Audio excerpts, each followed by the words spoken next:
Every self-loathing classical musician's favorite mantra is, "Classical music is dead!" And it's true. At least in this video, where we'll be listening to a bunch of dead pianists play pieces by dead composers. Yet, it's kind of a paradox, because in their hands, this music never sounded more alive.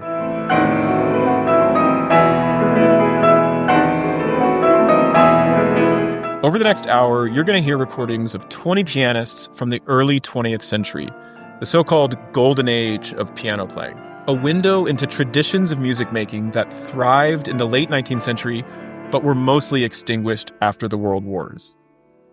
You might love some of the recordings you hear, you might hate others. But if there's one thing that's true about musicians from that era, they won't leave you feeling neutral.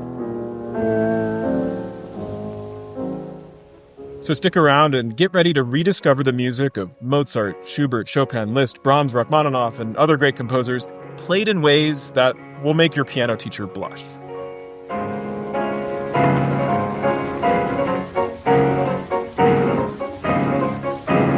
All great piano teachers said, you have to know the sound in your ear, and you have to hear the sound you're trying to produce before your hand touches the key.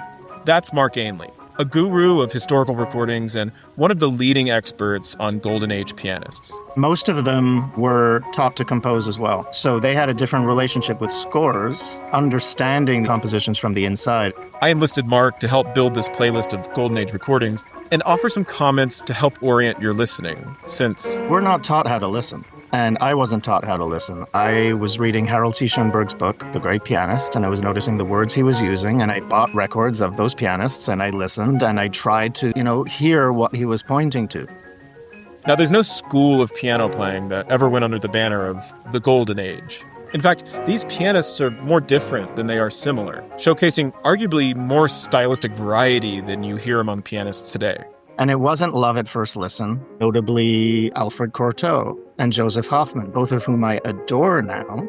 I didn't quite get them immediately. It was so radically different. The conception, the sound. What unites them all is this moment in history when recording and playback technologies were still a novelty.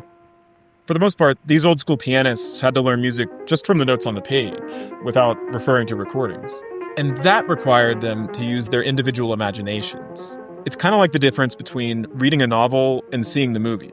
The former requires you to interpret and bring to life the story in your mind. A number of things that I think were paid attention to back then. Balance of voices, subtlety and changes in the dynamic level, pedal effects, slowing down to make some emphasis, like the pause I did just there.